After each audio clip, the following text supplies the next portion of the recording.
Hey guys, Anna here. It's been a beautiful day in Santa Cruz. Yeah, really sunny and warm. Feels like it's summer again. Super exciting. So I went down to the beach today, hung out there. It was pretty cool. Life goes on just the same when you're at the ocean. But anyway, I'll give a couple minutes here to let people tune in since we are live. And then once we have everybody, then we'll get started with today's demo, the Watercolor Wednesday Galaxies. Super fun. Mara, hi. Can I repost my PayPal? Yeah, I'll put it in the comment under this video. But my email on there is just followthesunart@gmail.com. And Venmo is also at followthesunart. So easy to remember. See, we've got 9 people and counting. I think about 20 of you RSVP'd, so I'll give you guys another minute to show up here. How's everyone's day going? You can leave a comment and let me know.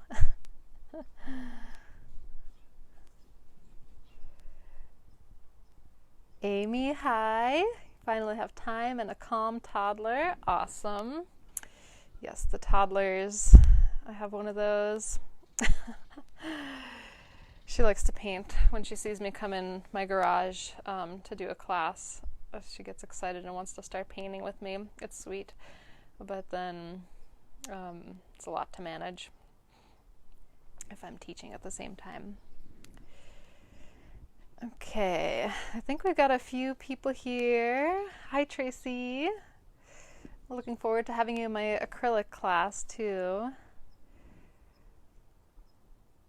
Okay, so in case there's anyone new watching, I'll give you guys a brief intro on myself. My name is Anna. I'm an artist based in Santa Cruz, California, and I create paintings celebrating nature and the ocean. I work with acrylics and watercolors, and I've been doing this for about 6 years professionally. Otherwise, I've been painting my whole life, ever since I was a little kid. And I've been teaching classes since 2 years ago. So I do a lot of like the wine and paint nights and other workshops, and they're always a lot of fun. Different media too, so we do some resin art and acrylic pouring, lots of fun techniques. And my favorite thing is seeing all the creativity that comes out of these lessons. So all the unique paintings and interpretations of the piece that I'm demonstrating. It's my favorite thing to see. Lily, I will post my Venmo, yes, but it's just my studio name, Follow the Sun Art, so easy to remember, I hope. But yeah, today in this video, it'll probably be like maybe a half hour, 45 minutes or so, and I'm going to demonstrate how to paint a watercolor galaxy. So there's a little sample here, the seahorse we did last week. But we're going to do this galaxy today, or some interpretation of that galaxy. And I'll kind of go along with a step-by-step process and show discuss the different techniques I'm using to get the effects.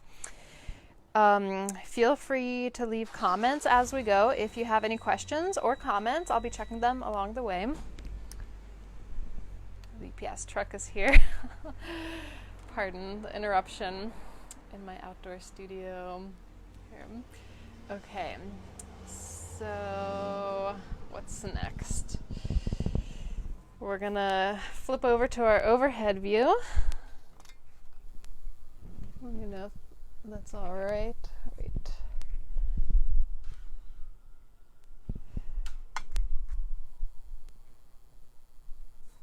Okay, there we go. Okay, it looks like we're not upside down, so that is good. Last time I had some issues with that. So let's fix this up here. My things. Okay, so the supplies you're going to be needing today, this is kind of my spread here.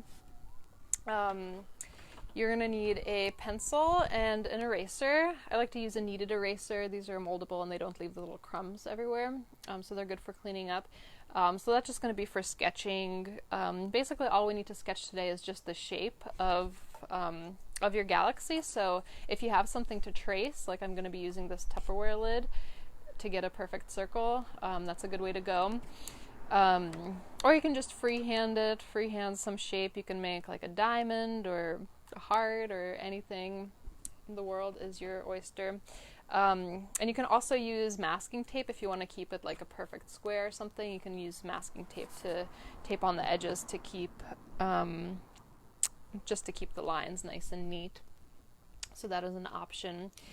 You're going to need watercolor paint, so maybe you have a pan with the different colors, or maybe you have tube watercolors. The colors I'm going to be using today are rose, or any variation of pink. I have a bright green, emerald green. I have a dark blue. This one is Prussian blue. We have black, and we have white. And some alternatives for the black, you can also go with ink. It's a more intense, so it'll give you darker blacks. So that is an option if you have it available. Some other ways to make the stars, the way I'm going to be doing it is I'm going to wait for the base wash to dry, and then I'm going to do a second layer with white to add the stars on top. But there are other ways to do it. So you could also use a masking fluid like this to paint in the stars initially, and it's basically like a latex kind of thing that resists the paint off of the paper. So you can paint out your stars, wait for it to dry, and then just do the wash over, and then use your eraser to get the masking fluid off, and it'll leave the white of the page showing through wherever the masking fluid was. Another thing I like to use sometimes is it's Copic white. It's kind of like an ink, but that's a brighter white that you can layer on top of your wash. And another material you can use is acrylic paint. Also same idea, to layer on top. So maybe you can use like a paint pen to do the stars, or just like a white acrylic paint. It's a little bit more opaque and intense than watercolors, so it might give you brighter stars.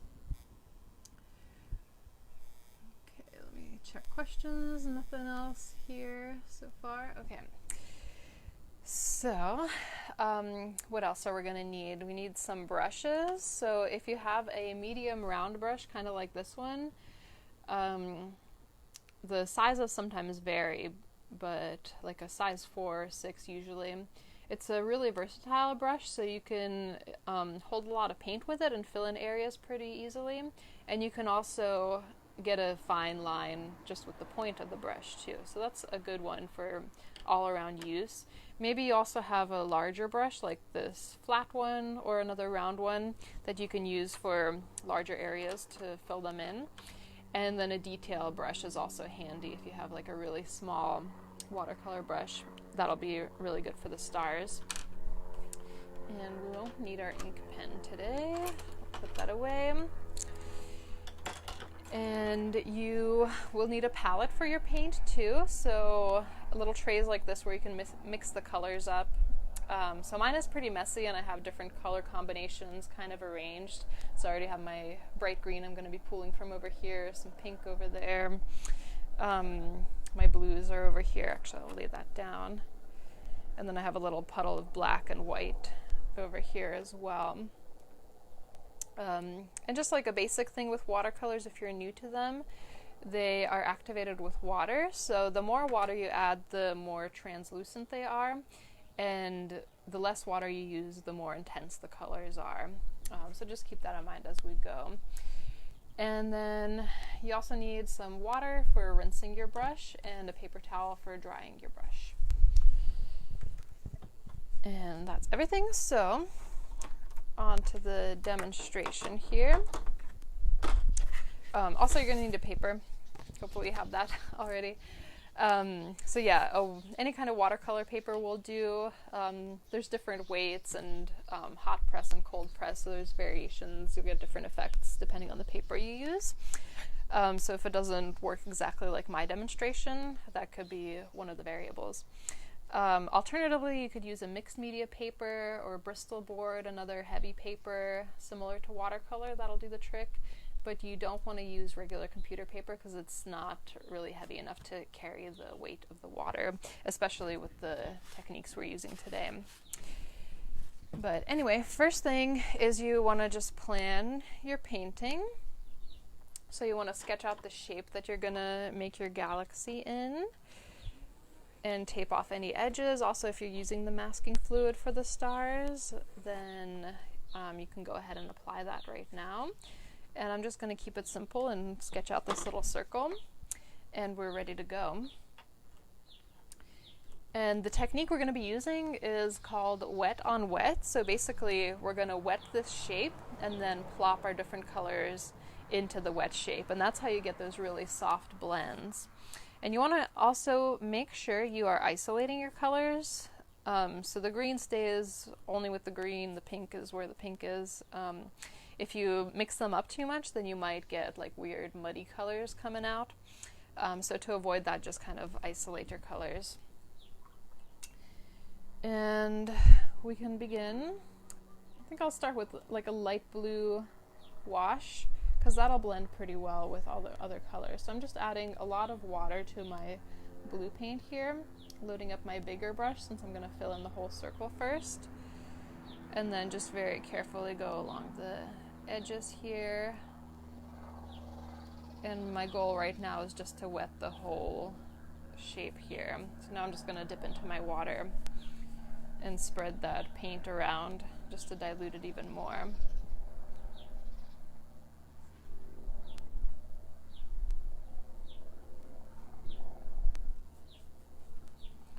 Okay, and your paper is probably going to buckle under the water. There's a couple of fixes to that that you can do initially, but I usually don't find it a big issue. It usually creates cool little color blends like where the puddles go to. So you can kind of embrace it, but one thing that people do sometimes is to stretch their paper beforehand, which is basically brushing the whole paper with water and then taping it down to a board or to the table. And then the paper basically soaks up the water and expands a little bit, so then you won't get that like buckling underneath. And then I usually paint on a block too, so they're pretty cool. It's just all the sheets of paper are stacked up and bound on the edges, so it doesn't have as much of that buckling. So that's what I like to use, but if you're just using a regular sheet of watercolor paper, it might get those little those bubbles going where the puddles are going to sink in. But we can use that to our advantage, not a big deal. So once you've wet the paper, then you can start adding the pigment in. You can kind of go intuitively, just remember to isolate your colors. So maybe we'll plop in some dark blue. And every paint, every pigment is different, so some will flow more easily and blend and kind of bloom out, and some might just kind of sit where you put them. And you'll learn that the more you work with your paints too. And then I'm going to rinse my brush in between colors to not contaminate them. So now I'll get a little bit of pink and maybe add some little splotches.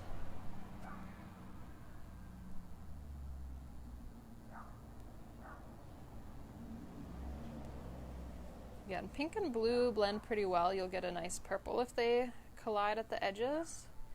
So that is an okay mix. Okay, then I'm going to rinse my brush and go into my bright green. I think I need to rinse my brush a little better. Let's see, it's getting some weird colors in. There we go, that looks brighter. Okay, so on the lighter parts I'm gonna plop some green. And green and pink, you want to avoid having those collide at the edges because that'll make a brown color. And we don't want that today. So kind of keep it isolated. If it's next to the blue, that's okay, because they're right next to each other on the color wheel. And then in the little areas between the pink and green, we can just probably plop some blue in there to make that transition. Let's see, drop another one here. So yeah, this is like totally random. You can even drop some in the blue here. If you notice your paper drying out at any point, you can grab a little water and just wet it again, just so we have a nice consistent blending going on. Okay, and then yeah, we're pretty much starting really light and then adding more pigment as we go to build up the intensity.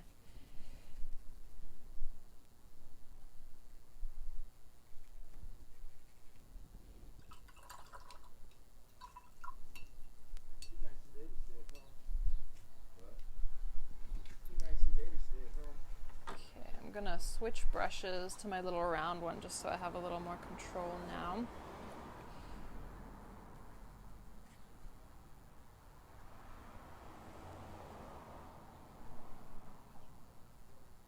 Yeah, just kind of dab it in. I remember to kind of leave that those bright pops of the rose and the green showing through.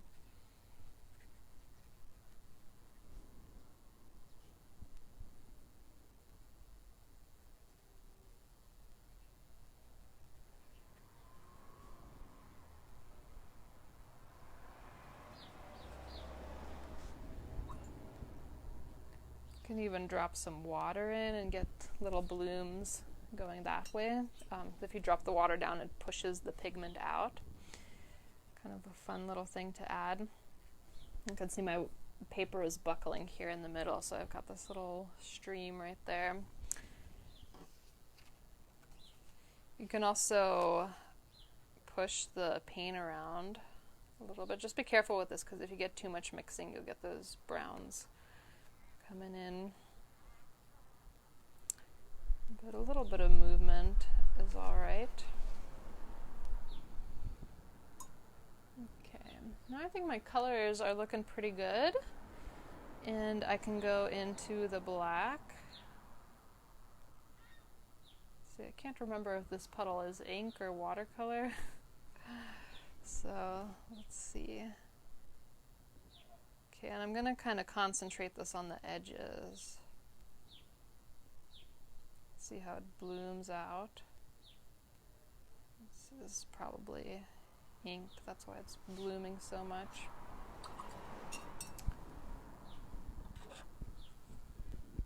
I'm going to try a little black just for diversity.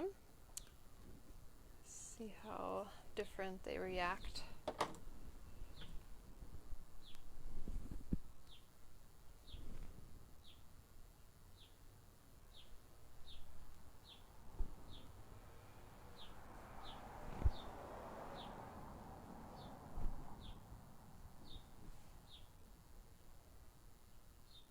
Can drop a little bit in the middle here. And I'm just mixing it ever so lightly with these super short strokes, just to get some blending going.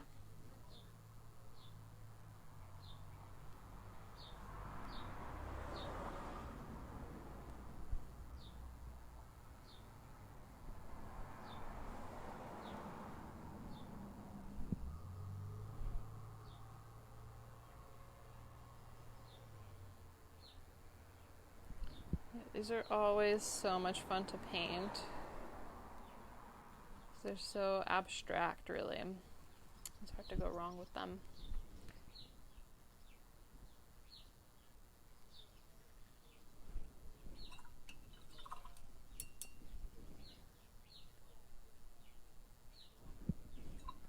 But then if you want to alternate, like looking right here, I'm going to try to bring back a little bit more green.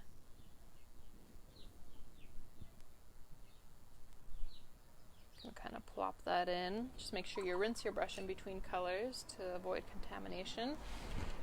Oops, rolling over here.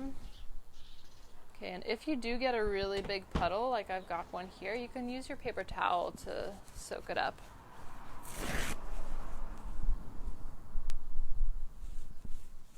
I'm gonna go in, fold this up, and just soak that up. It's kind of what happens when you use so much water with this technique. You might get a really big puddle. And then we can go in with a little bit less water and more pigment. and fix it up.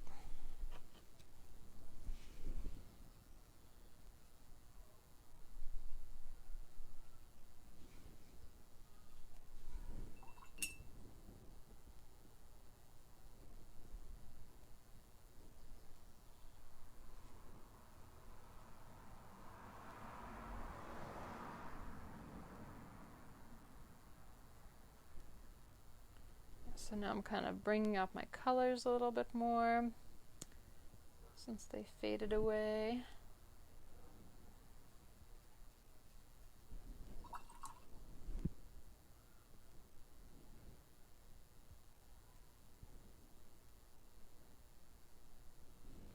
I'm trying to avoid creating another big puddle like before.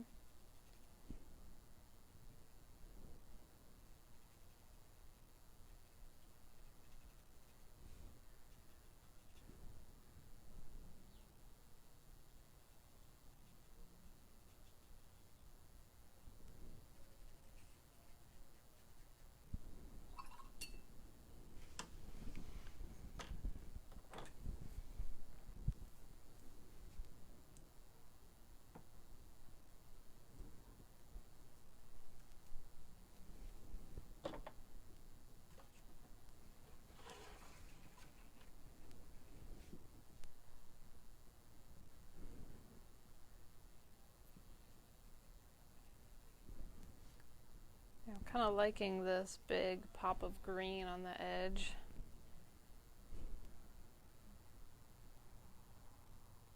So yeah, you kind of have to consider the natural flow of your painting, however it ended up. Just kind of use that as your guide.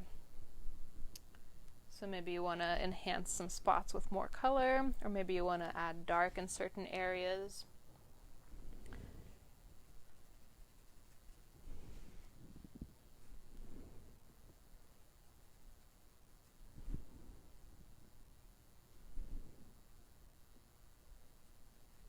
Your paper might start drying out by now, so the colors won't flow as much as they did at the beginning.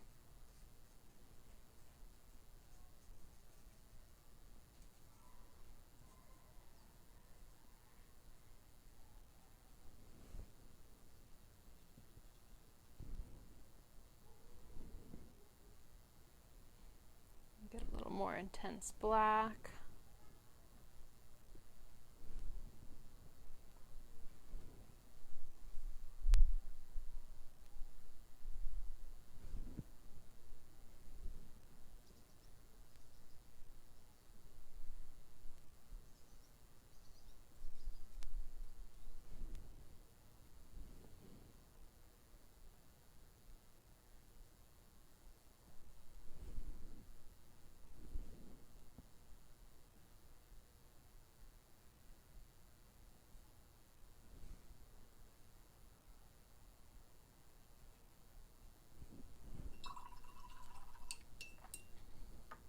And if your water gets really messy, like mine is kind of a dark blue, you are going to want to change it out to retain the vibrancy of your colors, because whatever color your water is, that is going to creep into your colors and it'll affect them.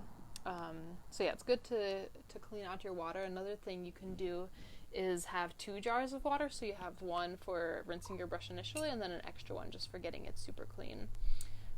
So that's an option. So if you need to change out your water, you can do that. Yeah, and see how you go. Just keep adding little plops of color if they need it, especially as it flows and changes. Yeah, I think at this point I'm getting pretty happy with how it's looking.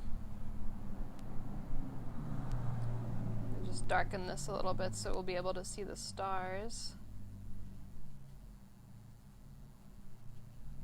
So they won't show up very well over super bright green.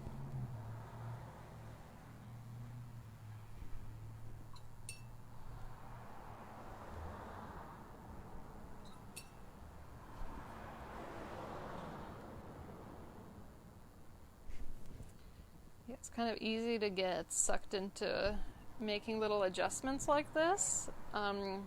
Just remember to kind of be aware of when you want to stop, because it is easy to overwork it as well. Sometimes I say that I'm finished and then I'm still tweaking it as I go. It's hard to stop. A little more black on the edges.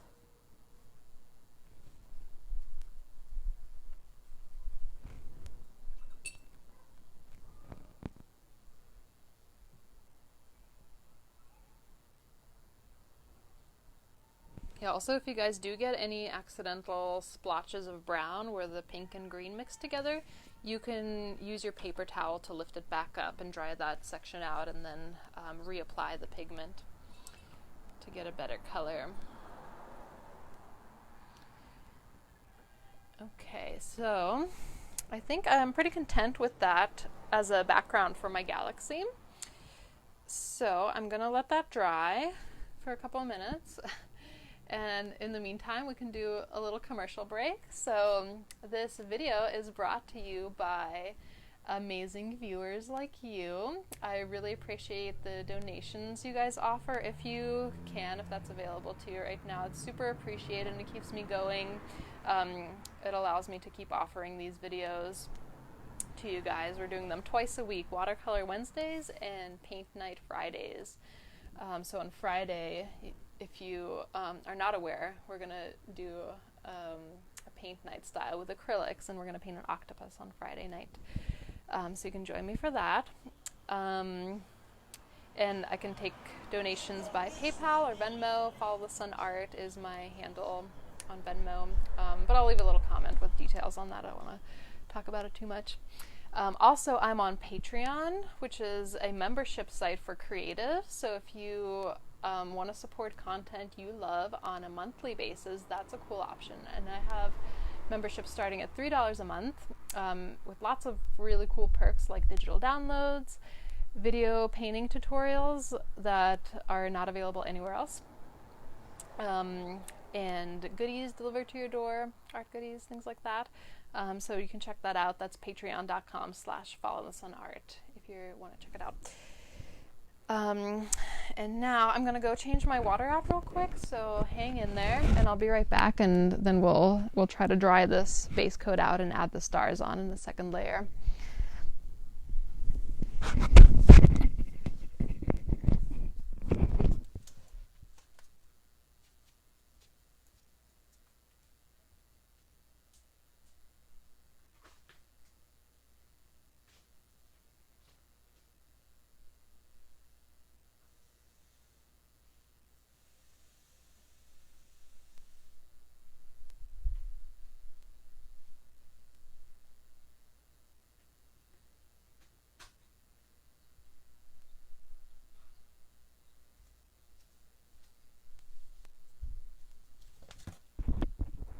How are you guys doing with your galaxies? Let me know in a comment. And I'm gonna speed up the drying process with my heat gun. Also, if you have a hair dryer, that's a good way to speed it up, but you want to try to get even drying, because if part of the page gets dry first and then part of it's really wet and dry second, you might get like weird little lines, which are fixable. But yeah, just something to keep in mind if you do go in with the heat gun or hair dryer.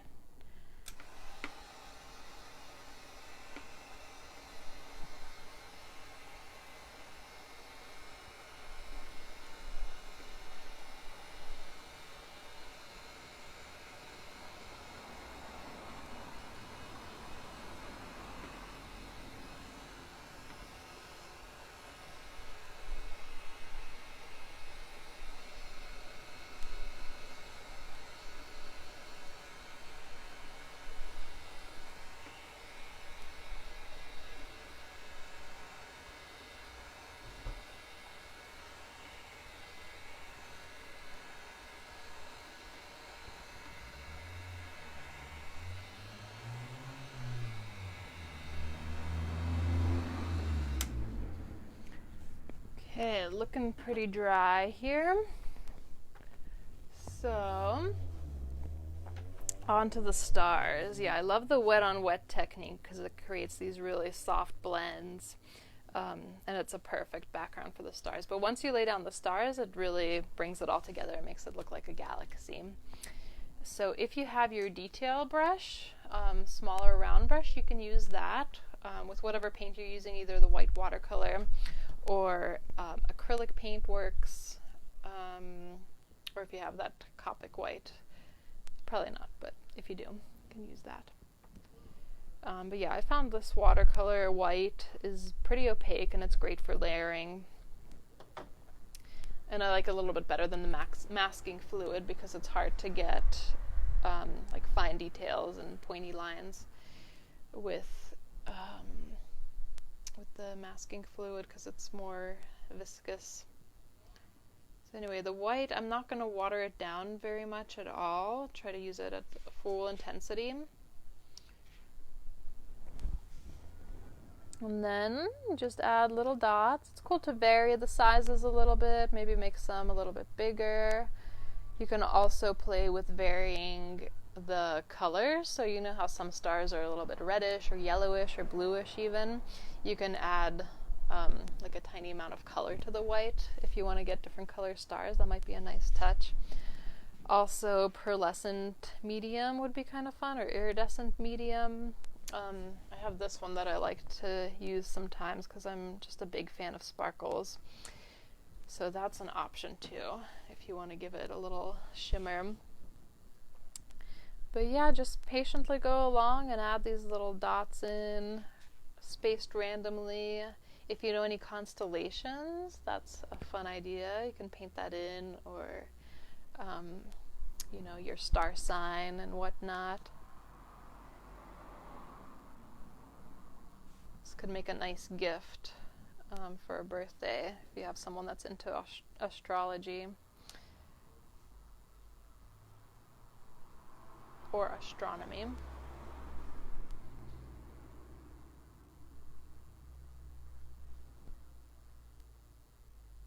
And then maybe you can do some bigger clusters in some areas. When you think about looking at the night sky and you see the Milky Way, it's like a big band across the sky. So you can create your composition that way. I usually like to think of these brighter clusters like the bright green here. There's kind of that really bright spot here. That would be like a little cluster of stars. That's why it's glowing a little bit brighter. So I'll put more little dots there. Kind of concentrated.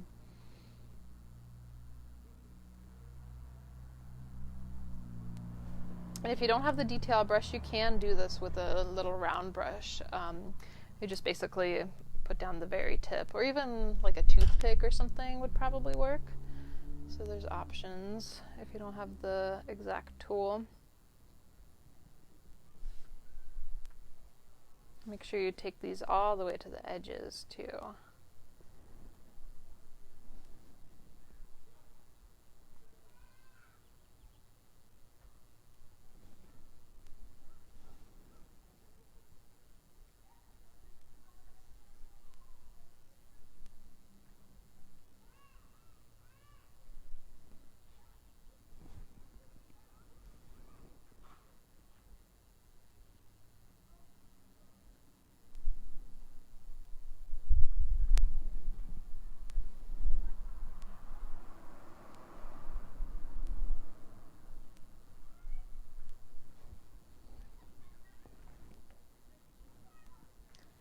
Yeah, most of you guys are probably already in my Follow the Sun art club, but if you're not, that's my Facebook group where you can stay updated on all of my events, my classes, and also share your artwork and see what other people have created.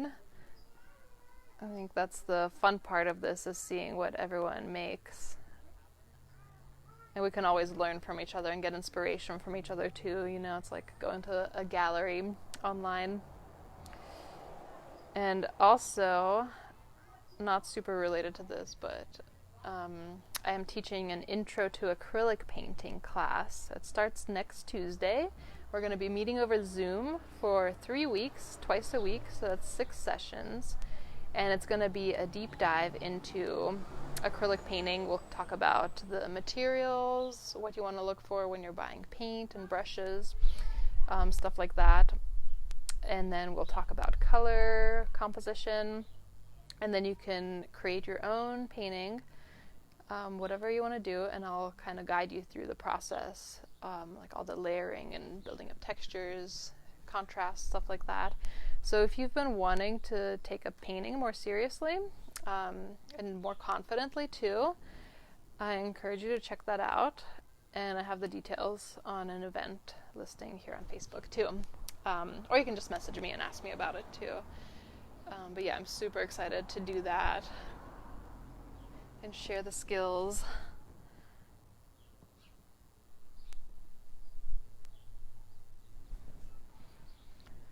Okay, I think that's looking pretty good for the stars. Of course, you can just keep adding for forever. I also like to mix in a couple of little crisscross stars, so you can just make a really thin cross there, and it gives it some nice variation, like some stars are shining a little bit brighter than others.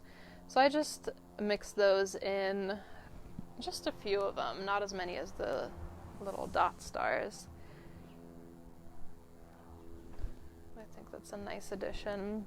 Another thing you could try, I haven't really experimented with this in using watercolors, but you could try a splatter technique where you're kind of like tapping your brush with your brush loaded up.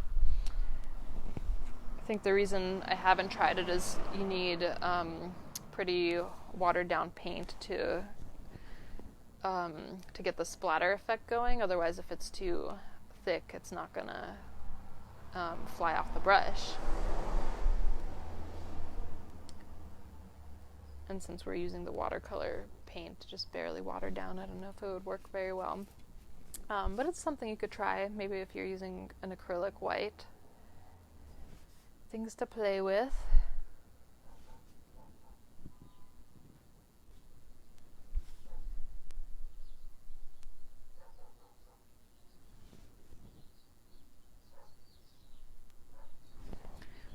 Okay, and that's our little galaxy. Pretty simple. So we just did that base wash of the different colors and then layered on the stars over top. If you want to add any other layers, like tops of trees, like little silhouettes or something like that, you can totally get creative and keep painting until you're happy with your little piece, or make more of these too. Yeah, make a little series of galaxies and practice those techniques. So yeah, I would love to see your finished painting. So when you're done, make sure you take a picture and either post it in a comment on here or post it to the Follow the Sun Art Club Facebook group, which you can join if you haven't already. And yeah, I look forward to seeing those. Let me know if you have any questions or want to learn more from me. I'll probably see a lot of you on Friday night too for paint night. So with that, I will say goodbye and thank you for watching. And have a great rest of your day.